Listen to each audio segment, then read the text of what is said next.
What is going on, everybody? Welcome to another episode of Locked On Badgers. We got one of the most popular people in Madison sports Twitter on the show today. Coming up next on Locked On Badgers, let's go. Let's talk about it. You are Locked On Badgers, your daily podcast on the Wisconsin Badgers. Part of the Locked On Podcast Network, your team every day. What is going on, everybody? Welcome to Locked On Badgers again, your team every single day. I really appreciate you tuning in. I am Ryan Herrings, your host, as always. We got a great guest today. Join us for the second time, Brady Collins, Wisconsin Badgers football strength and conditioning director. Brady, thank you again for jumping on the show, my friend. Yeah, no problem, man. Always happy to jump on and talk about the boys. Man, we got a lot to talk about. We say this about all the good guests. We're going to run out of time before questions, but I want to start here. The first time we talked, and you said, I don't mean this to sound selfish, but I believe culture is built in the weight room. That's where it starts. A couple months after we've talked, how has that building of the culture been going for you?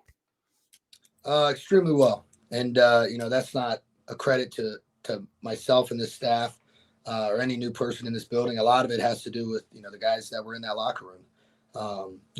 There's always been a great culture here.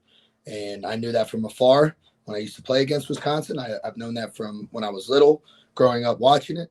And so to come into that locker room, that environment, but to just enhance it, it's been really great. The kids have been very responsive.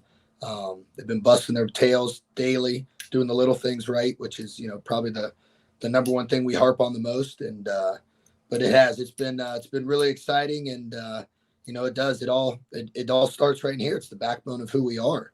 And it's not saying that because I'm the strongest bencher, all of a sudden I'm the best O-lineman. Like, that has nothing to do with it. It's just my daily investment, not only into myself, but into my unit, into this team, this program, and, holding that standard and holding others around me to that standard and pushing them and knowing that the only way I'm going to be the best I can be is if I got others around me doing that. So, and then also just in a very, very competitive, intense environment, just like a game.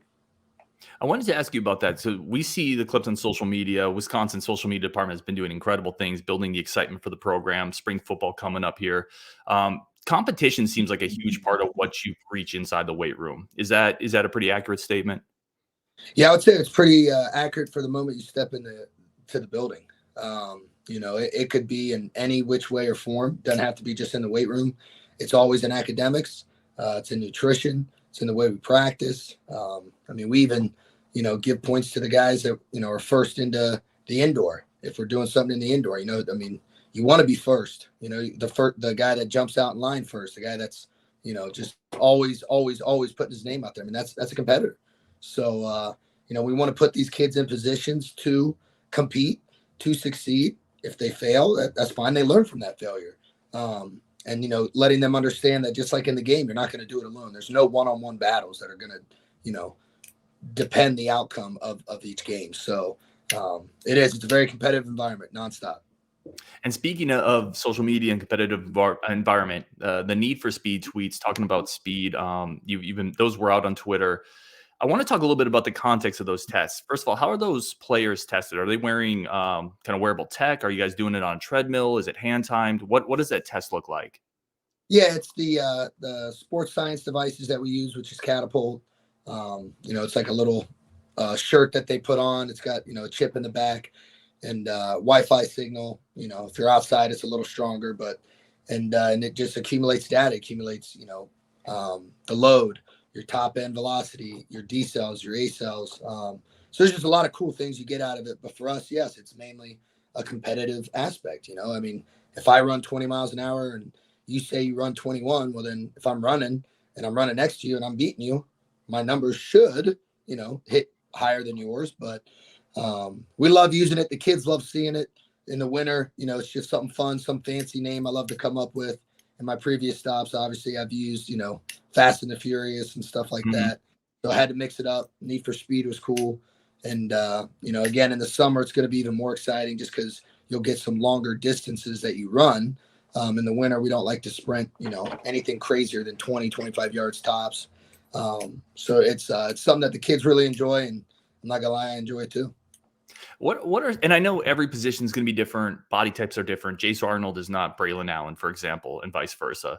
But what are some kind of elite numbers in that type of testing that because I think fans were used to 40 times. We're not used to miles per hour as much. What are some numbers you're maybe looking for some maybe defensive backs or cornerbacks? Yeah, I mean, you want your wideouts hitting up in those, 19, 20 plus. You want your running backs hitting that.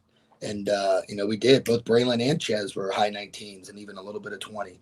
And again, what's very cool about that? Well, that's 20-yard sprint, maybe a little bit of a decel 10 yards after. So maybe they're running 25 yards, 27. But, it's impressive. I mean, again, it does vary for each position. There's no lineman running 20 miles an hour. And guess what? That's okay. Their job is to physically impose their will on other human beings, large human beings, to make ways for the faster guys to, do what they got to do. But, you use it and you can kind of, use some other standards and maybe some, baselines for here and there. But, again, everybody's numbers could vary from one day to the next. They could improve. Maybe, a little chip in there didn't read just right. And it said I ran 20. Well, really, I ran 21. So then the next week I run 22. And it's like I had this 2 mile an hour gap. Like, it's science. There's always going to be some type of, computer, whatever. But like I said, it's more impressive when guys are just running fast as they're playing the game of football. And that's what's really cool. You see in, today's technology in the NFL, they'll show, a play happen and they'll chart the speed. And they're starting to do it now in college too, when they show highlights. So it's pretty cool. Is there anything else? You mentioned acceleration, deceleration. Is there anything else specifically you're using that tracking technology for where you're trying to hit certain goals or benchmarks? I think the number one way that we use it, besides obviously just in a competitive aspect, is a return to play protocol. And, as we continue to accumulate more data on these guys, certain guys that, maybe it was week 3 of the season, they got hit out of bounds, twisted their ankle, and when they get back into practice, you're trying to match the loads that they've been practicing at before that, but yet knowing that they've got a boo-boo on the ankle. So you're trying to just work their way back to those loads. So, the old coach's eye coach's eye doesn't lie, but it just gives you a little bit more research to validate what you're doing. Hey, I want to talk about continuing the locker room for a little bit. I had a question, and we're going to get to a couple questions here. This one is from BD, and he said, toughness. Can you make every player tougher? Or is there something, certainly players have different backgrounds and they grow up with different people in their lives. Are some players just inherently tougher than others? And can you instill toughness into anybody? Yeah, I think you can. Coach says it all the time. It's a skill. It's something that needs to be developed. You got to go through the crucible of training, of the way we do things, adversity in your life. Like I said, being tough isn't getting punched in the face and then, popping someone right back. Like, that's not tough. Like, so it's something that you can develop, enhance, sharpen. And, that's something that we really pride ourselves on, is not just being physically tough, but mentally tough, emotionally tough, spiritually tough, to withstand the things that not only the game of football is going to do, but life. And like I've said before, football and life are like this. It's, the hardest, most violent, but greatest thing in the world. And it'll pick you up. It'll throw you down to your knees. And if you're time tested, battle tested, you got some scars to you, you'll be able to withstand those and, keep moving forward. So it's definitely something that I think everybody's different, right? I mean, the way I was brought up is going to be different than the way this kid was brought up, or that guy, or you. And, so there's things that we all go through in our lives that is our form of toughness. Things we've overcome, things we've had to go through, things we've seen.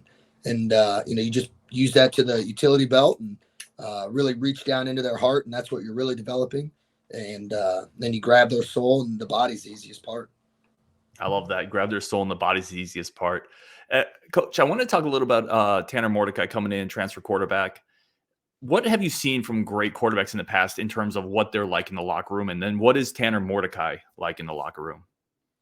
I mean, I've been fortunate. I've never been around, a quarterback that wasn't the hardest worker in the room.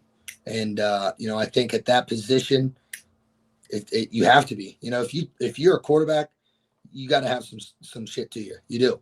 And all eyes are on you. That attention is always there for you, whether it's a good play, a bad play. Things are going well. Things aren't going well. The camera's always going to be on you. And, and then obviously within the weight room, within the locker room, within any environment in the football setting, people are always seeing how you're acting how you're walking, how you're taking care of your things. Are you doing the right things? So, again, my first initial exposure to Tanner was, playing against him for 2 years and just always being like, damn, this guy's good. Like, we were fortunate that we always beat his butt, but, he was just a competitor. He had swag to him. He could play the game. He could throw the ball. He was athletic. He was tough. He'd get hit hard and he'd get up and his boys would help him up. And, you could just tell he could rally the troops. And then you get to meet Tanner and you get to start training him and seeing him. And then, wow, the guy's an absolute dog.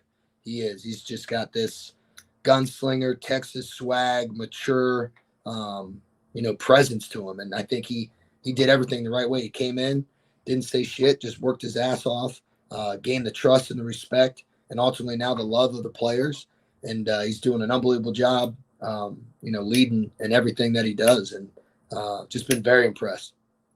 No, I love it. And that's something that Luke Fickell kind of hit on that. Coach Fickell hit on that as well, just about the maturity. He came in head down, work hard. And certainly as Badger fans, we're excited to see that from the quarterback. All right, coming up, a bunch more questions for Brady Collins. So grateful for him taking the time to join us. We're going to take one really quick break for our friends of the show over at FanDuel. FanDuel is America's #1 sports book. It remains our #1 sports book, what we go to with the NBA season wrapping up. And really just with March Madness wrapping up, playoffs coming up, FanDuel is the #1 source for all of your sports book needs. And if you sign up now, you get a no sweat first bet up to $1,000 back. That's bonus bets back if your first bet doesn't win. Just download the FanDuel Sportsbook app. It's safe, secure, super easy to use. I've talked about some of the NBA bets that are some of the lines that I like, whether it's the Suns, whether it's the Mavericks getting plus 1,200. Plus, you can combine everything into single game parlays for a bigger payout, more fun. Just do it responsibly, but have fun with it. Something to spice up the rest of the NBA season into the playoffs, March Madness. Plus, again, combine all your bets into same game parlays for a bigger payout. Make every moment more with FanDuel, the official sports betting partner of the NBA. All right, we're going to get Brady Collins back on the show here. Bunch more questions. And again, Brady, really appreciate the time, man. I know you guys are in a busy spot coming up to spring football. I want to talk about that a little bit more. How palpable for you and the staff is that excitement coming up to spring football, seeing the excitement from the fan base, the alumni? Everybody's incredibly jazzed for this. Oh, I could speak on behalf of my staff. We're jacked. I mean, you get to know these kids and you build relationships with them. And, again, I pride ourselves. We did it the right way. We showed them that we cared, that we're here to help them, to take them to places they've never been, and push them to their limits, be there for them, be hard on them. They deserve tough, hard coaching because that's love. And now you get to go see them do what they love to do, which is to play ball.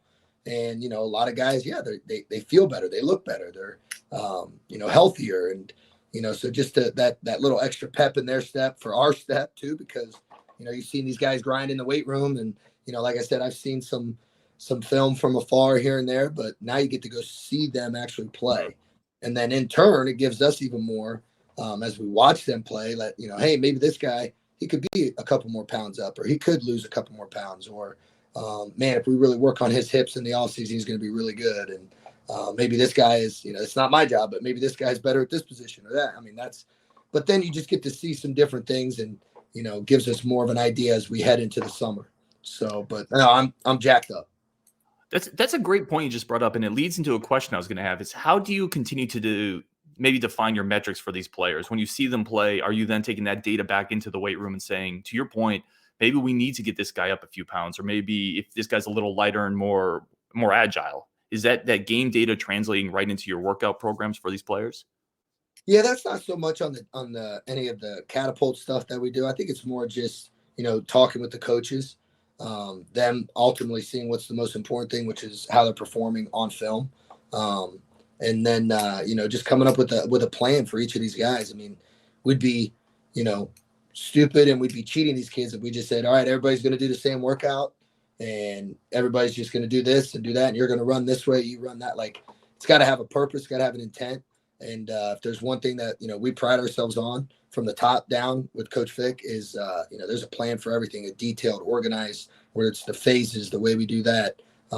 It's just, it's an exciting time for us to, like I said, to see the kids play, but then also it just gives us more that we can, we might see some certain things that, we got to do this with this guy, or, if we really, got his legs, stronger, he's going to be even more better here. And everybody's got to get stronger and continue to get stronger, which therefore makes you faster. But it just gives you a little bit more, And how closely are you working with the positional coaches? And I mean, are they saying, I'm using just a very broad example. I'm not saying this is what happened, but let's say we want Jack Nelson to be a little lighter. We're going to pass the ball more. Are those constant conversations happening with the positional coaches in terms of where we want these players to end up?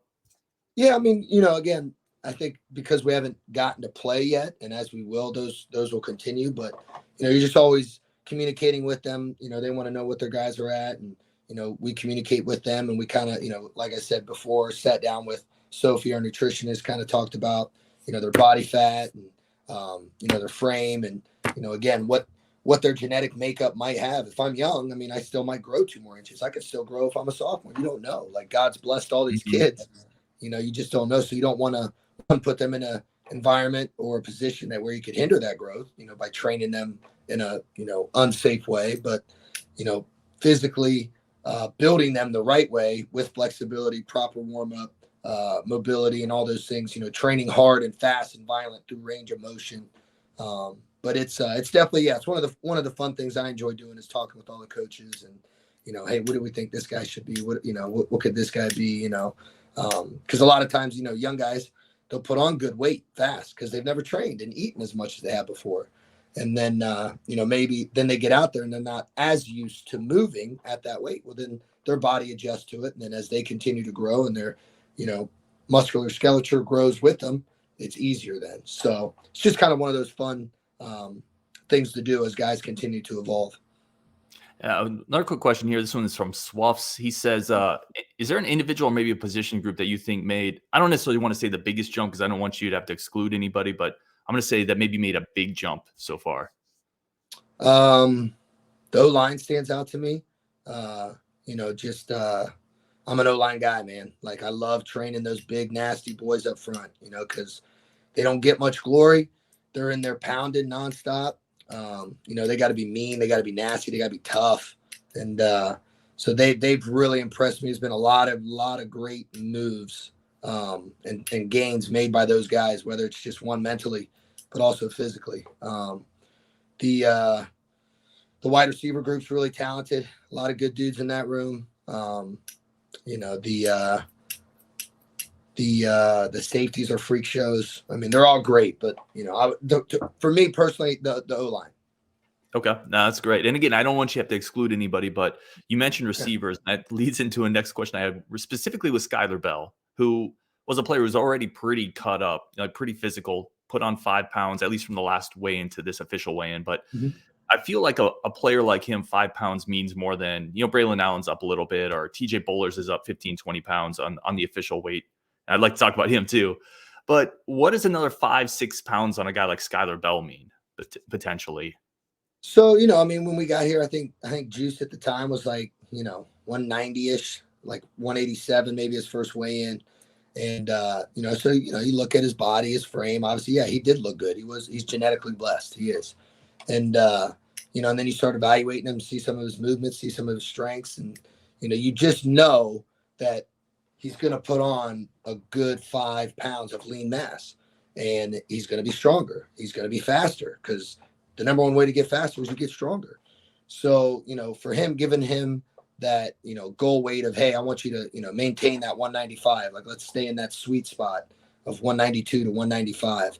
And, he did that. And then, maybe he was 197, 198, but, still just said, let's see how this sweet spot is, hold you there. And then what ultimately happens, he gets out there, he's sprinting, he's running, he's feeling good, he's feeling more explosive. And that's what you want, so, and we'll continue to evolve. And, maybe it is, hey, we're going to stay 195. Maybe it's 197. Maybe it's 200. Or maybe, maybe it's the other way. It could easily be that. Like, someone put on a good amount of weight and then all of a sudden, like, man, coach, I think we should go back down. And the coaches are saying the same thing too. Well, awesome. That's our job. So, but yeah, that's the TJ Bollers one. That's a good one right there now. Let's get into that, because that's on the list of things to ask you about. Obviously, we're fans, which is short for fanatics. So the weight chart, the official roster comes out. We all look at weights. What they weigh last year, what they weigh this year. Bollers made a huge jump, TJ. Still, a player who is still kind of finding his spot on the field, but was a big time recruit, someone Badger fans are excited about.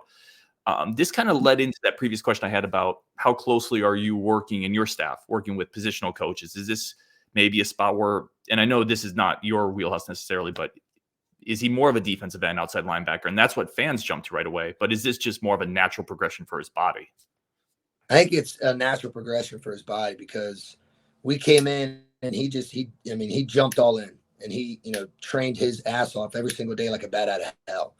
And, he'd be, his shirt looked like he just put it in a bathtub and then put it on. I mean, he was sweating. He trains hard. He's got great energy, great enthusiasm. He loves this team, this locker room.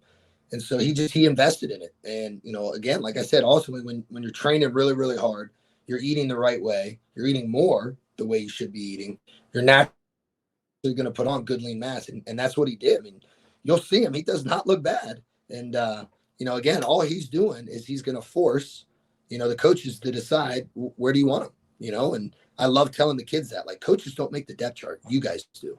So, right. You earn that. You go put yourself in that position. And I don't know if TJ had it in his mind, but, he just started putting on good mass and we're like, all right, let's see what happens. Cause it doesn't look bad. He's not moving bad. So, but yeah, it's exciting. I can't wait to watch and see what he does. Badger fans the same way. We can't wait to see it either. A couple more players specifically to ask you about, then we'll let you go again. We're going to run out of questions before we run out of time. But Braylon Allen, we talked the first time on the show, we talked about Braelon Allen, and the question came up, a bigger athlete like him, what is the goal necessarily to do with a guy like that? And you said, well, we got to see first. We got to get him in the weight room. We got to take a look.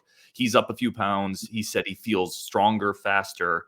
Is this feel like a good weight, a good spot for Braelon Allen coming into the spring? Yeah, I mean, again, another, blessed by genetics kid. I seen pictures of him in high school, and I'm like, yeah, you looked good then too. And again, he's still young. So, I just remember sitting talking with him, like, hey, what did you play at last year? What do you feel really good at?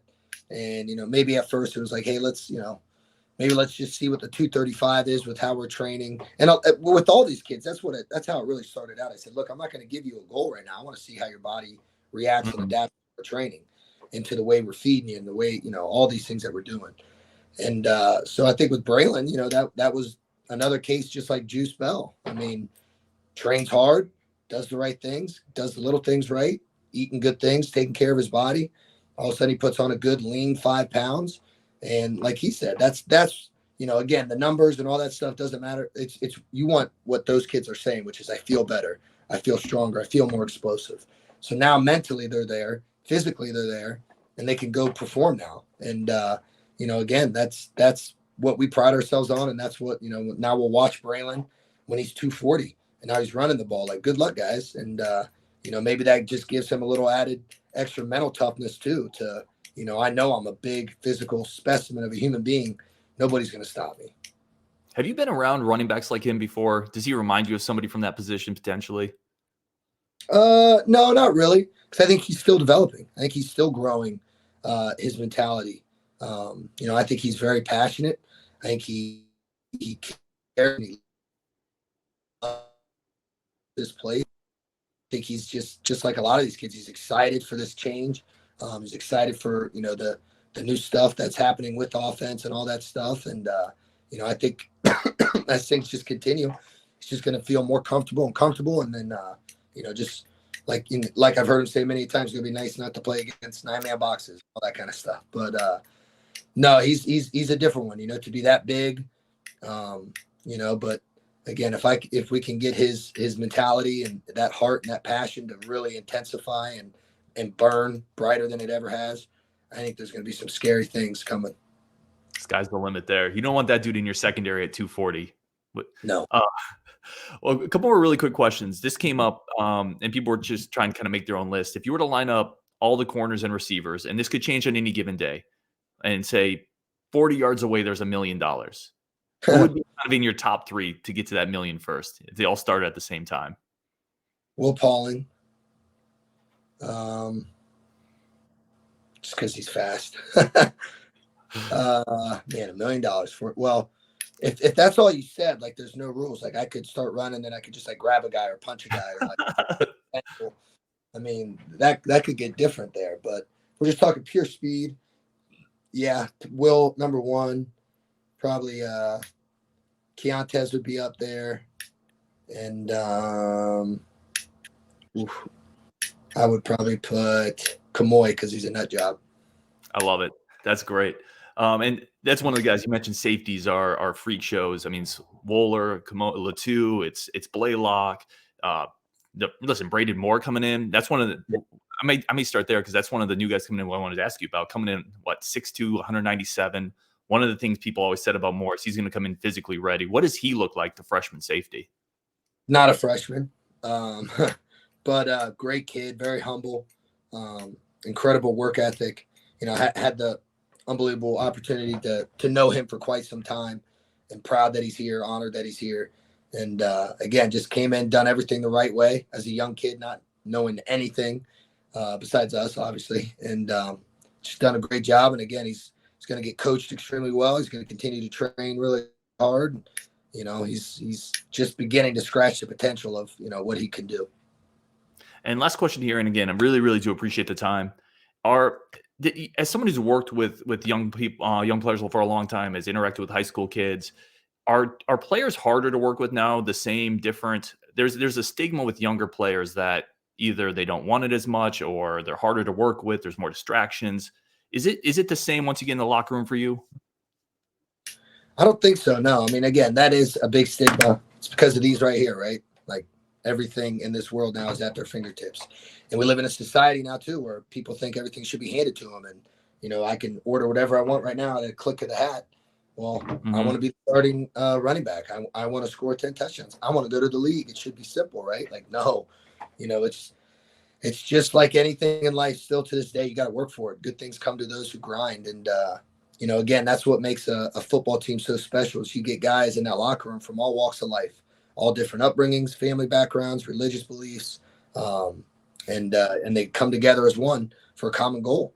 And, just the way that you incorporate those guys to work together, to compete hard against each other, even though they both want, they all want to be the starter or whatever it may be, just back to that FP squared iron, knowing that's the only way you're going to be the best. So it's a stigma, again, kids, no matter what age, no matter what generation, they want to know two things. One, that you ultimately care and that you love them and that you know what you're doing. I've always said that kids don't give a shit, like really what you know, it's how much you care. And then obviously you're going to get some kids that really do appreciate what you do know because they ask you the questions and all that stuff. But, more than anything, they see it, they feel it, they believe it, and they live it. That's really well said. Brady Collins, again, strength and conditioning director for Wisconsin football. Thank you so much for tuning in. Again, we're smarter because you were able to spend a few minutes with us. So thank you for that. We're all looking forward to the spring game. With that, on Wisconsin, we'll talk to y'all tomorrow. Brady, thank you so much. And hopefully at some point we'll get you back on the show again. Sounds good, man. Appreciate you guys. On Wisconsin. On Wisconsin.